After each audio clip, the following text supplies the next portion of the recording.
ये था कि हम अब नाश्ते की लाइनों में लगे हुए हैं और हमें जो है वो गिन के चने मिल रहे हैं 16 से ज़्यादा ना हो जाए। पार्ट 3 के मैंने पुलिस कब और कैसे क्यों ज्वाइन की।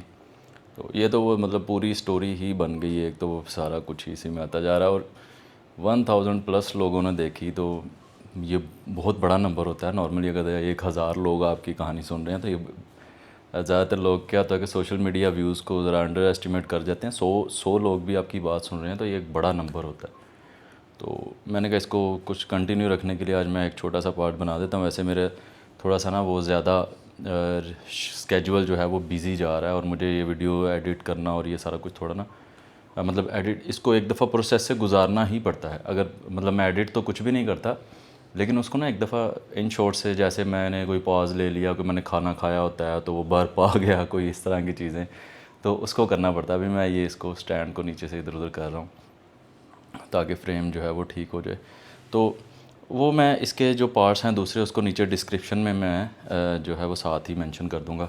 तो जो पुलिस जॉब तक पहुंच गए थे हम, लेकिन मैं फिर आपको वो जो थोड़ा सा कि मैं जॉब्स में किस तरह से, जब मैं ये छोटी मोटी जॉब्स पहले भी की, पढ़ रहे थे, पढ़ने के बाद जो छुट्टियां आती हैं उनमें कोशिश करते रहे कि कुछ ना कुछ मिल जाए, कुछ ना कुछ करते रहें। तो इवन कि मैं जब यूनिवर्सिटी में पढ़ रहा था उस वक्त मैं शेप्स और जिम खाना, शेप्स में मैंने काफ़ी ट्राई की। उस वक्त मैं पढ़ रहा था, मेरा चल रहा था वो ना ग्रेजुएशन जो स्पोर्ट्स साइंसेज में मैं पढ़ रहा था। तो वहाँ पे मैंने बड़ा मेल्स की चक्कर लगाए, दोस्तों के वो इर्तज़ा वहाँ पे होता था, तो मतलब रेफरेंस डलवाए, पता नहीं कहाँ कहाँ से नहीं मुझे रखा उन्होंने। हालांकि मैं मतलब वहाँ पे जगह नहीं थी, वैकेंसी नहीं थी, इंटरव्यू के लिए नहीं बुलाया या वटेवर, पता नहीं, या उन्होंने कहा था पीछे ही पै गया।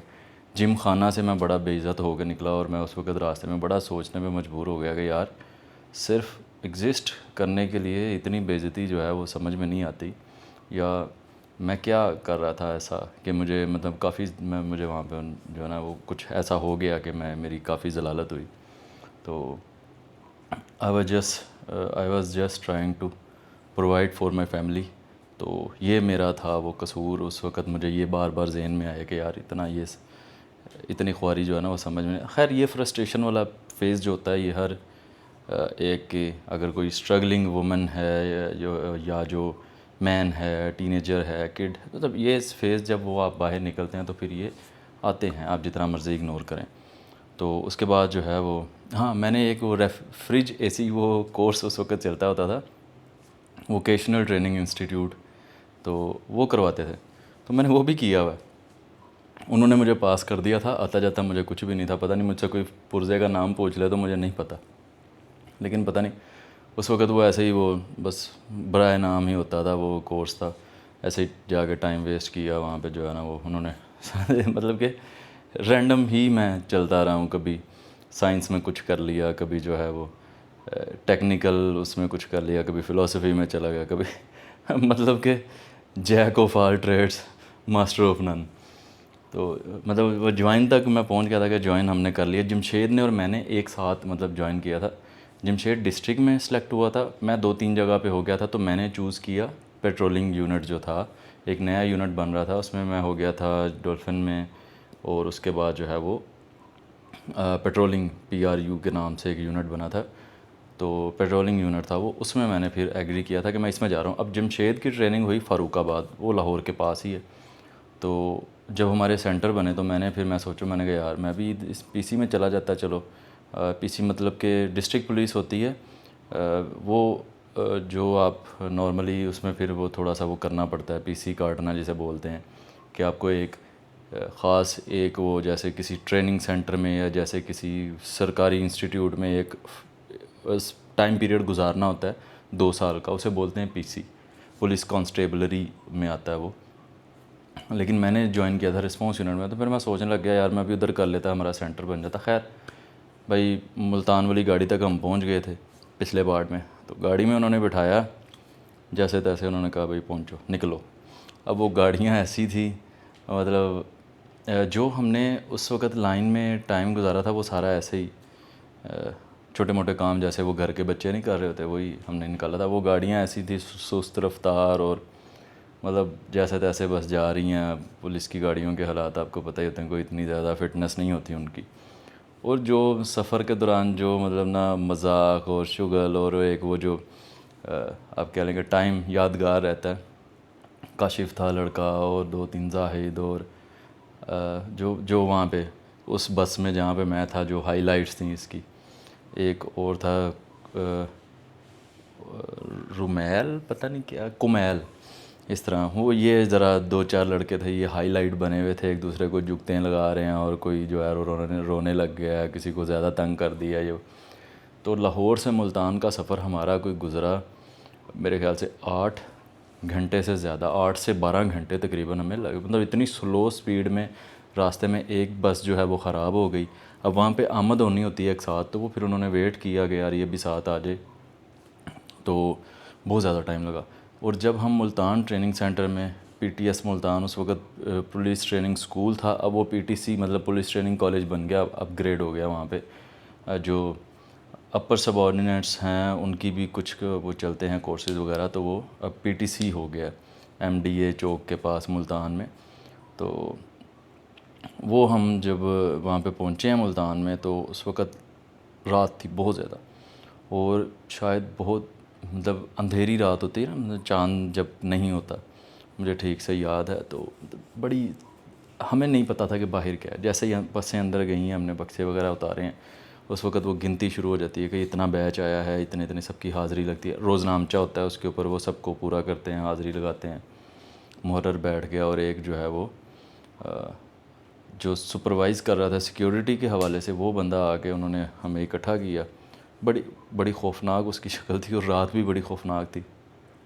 तो ट्रेनिंग सेंटर में जब लोग जाते हैं ना, वो चाहे 60 साल का बाबा भी ट्रेनिंग सेंटर में जाएगा ना ट्रेनिंग करने के लिए, उनका दिमाग बच्चों जैसा हो जाता है। क्योंकि हमने एलीट सेंटर में भी देखा है, वहाँ पे बड़े बड़े बड़े बुज़ुर्ग आए हुए थे सज़ा के तौर पे एलीट सेंटर में, तो वो भी बच्चों के जैसी हरकतें करते थे। तो ट्रेनिंग सेंटर में जब भी कोई जाता है, हम हालांकि मैं उस वक्त 23-24 का था, तो मेरा लास्ट ईयर था अप्लाई करने के लिए। उसके बाद वैसे ही ज्वाइनिंग की एज उन्होंने, पुलिस ने मेरे ज्वाइन करने के वेरी नेक्स्ट जो रिक्रूटमेंट थी वो 22 की लिमिट कर दी थी उन्होंने। मैंने ज्वाइन किया था शायद 23-24 पे, तो अगर मैं नेक्स्ट उसमें करता ज्वाइन तो मेरा ना होता, क्योंकि अब एज लिमिट 22 है। तो हम चाहे जितने भी 23-24 साल के थे, लेकिन हम बच्चों की तरह डर रहे थे। बड़ा अंधेरा था वहाँ पे, और हमें ऐसे लग रहा था कि जैसे ये ट्रेनिंग सेंटर ना किसी जंगल में है। मतलब हमें तो बाहर की भनक भी नहीं आ रही थी, नहीं पता चल रहा था, बहुत अंधेरा था। हम ऐसे ही आए हैं, बसें सीधी अंदर आ गई हैं। तो वो जो थे वो सिक्योरिटी के हेड थे शायद, वो बड़ी खौफनाक उनकी शक्ल थी। और उन्होंने जनाब ऐसे जैसे वो ट्रेनिंग सेंटर में वो उस्ताद होते हैं, उन्होंने हमें इकट्ठा किया एक जगह पे, और हमें बड़े प्यार से, हमें बेटा आप यहाँ पे जो है वो, खैर जो भी बेसिक लेक्चर होते हैं उन्होंने कहा कि हम आपको अपने बच्चों की तरह रखेंगे। तो हम एक दूसरे के मुंह की तरफ देख के हम कह रहे थे नहीं भाई यकीन नहीं आ रहा। तो बहुत ज़्यादा डरे हुए थे सब लड़के ना। उन्होंने मतलब जैसी उनकी पर्सनैलिटी थी ख़तरनाक किस्म की, तो मतलब हमें बहुत ज़्यादा जो है ना उस वक्त था कि यार पता नहीं सुबह हमारे साथ क्या होगा। तो हम जो है क्या हुआ, सारे वो उन्होंने कहा अब आप जाएं, वो बैरिक्स हैं वहाँ पे, फ़िलहाल आप जाके आराम करें, सुबह आपके पास जो ट्रेनर्स हैं, जो उस्ताद हैं, वो आपके पास पहुँच जाएंगे, आपको उठा के यहाँ पे इकट्ठा किया जाएगा। तो हमने वो बक्से वगैरह, हमें रात में कुछ नज़र नहीं आ रहा था, किसी के हाथ में मोबाइल थे, टॉर्च वॉर्च जलाई, तो हमें ऐसे मतलब ऐसे यार लग रहा था जैसे अंदर कोई शहर है। मतलब ऐसे पगडंड, वो जैसे वो बाउंड्रीज़ बनी होती ना चलने वाली, साइडों पे ईंटें लगाई होती हैं, छोटे छोटे पौधे लगे होते हैं, पीछे घास ही घास, दरख्त वगैरह हैं। मौसम मुनासिब सा था जब हम गए थे, बहुत गर्मी नहीं थी, लेकिन अभी सर्दी वाली साइड पर जा रहा था। तो वो जब हम गए हैं तो मतलब ऐसे रास्ता हम देख रहे थे, और कमरे वगैरह हमें जहाँ मिले, हम थके हुए थे, कोई चारपाइयाँ पड़ी हुई थी वहाँ पे, बस ऐसे ही कोई बक्सों के ऊपर सो गया। ये भी होता है कि यार बक्से में से कुछ ना सारी चीज़ें तो उसमें अपने पैसे वगैरह रखे हुए हैं, या मोबाइल शोबाइल रखे हुए हैं, या वटेवर, तो अभी आपके पास प्रॉपर वो स्पेस नहीं होती। तो हम ऐसे ही जा के ना बस जैसे तैसे हम लेट गए, और बहुत लेट हम फ्री हुए थे। तो सुबह कोई मेरे ख़्याल से फजर के वक़्त या फजर के फ़ौरन बाद, नमाज के फ़ौरन बाद जो है, ऐसे धमाके के साथ जब हमारे कमरों में एंट्री हुई उस्ताद साहिबान की, हक नवाज़ साहब सबसे उसमें जो है वो नंबर 1 पे थे थ्रेट करने में हमें।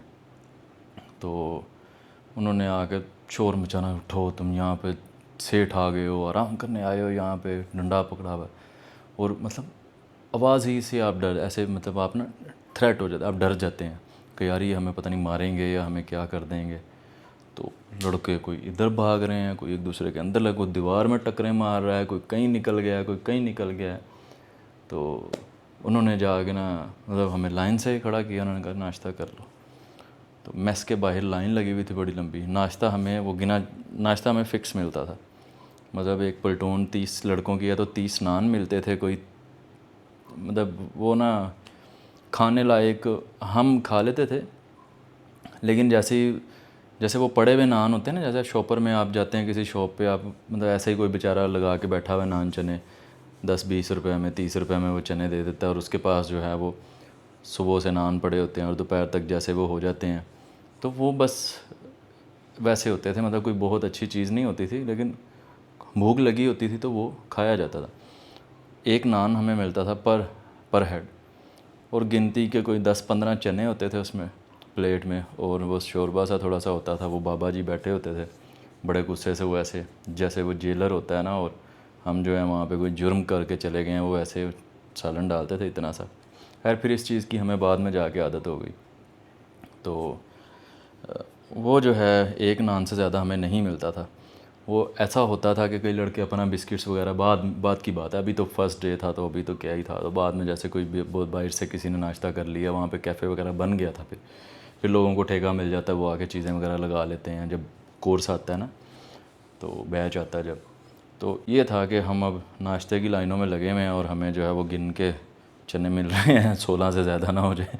तो वो एक जो है वो रूखा सूखा नान मिल रहा है। और इसके बाद 12 मिनट हो गए। मैंने कहा इसलिए मैंने इसको कंटिन्यू कर लिया कि मैं जो है ना चलें नेक्स्ट पार्ट, उसमें लड़के ये ना कहें कि अभी बीच छाड़ देता है। तो बाकी जो है उसको कर लेंगे, क्योंकि आगे जो है वो सारा घर वाला मामला भी इसी में आएगा, और जिम वाला भी फिर आगे इसी में आएगा, जिम कैसे बनाया और पैसे कहाँ से आए। तो ये सिर्फ ये था कि जारी है।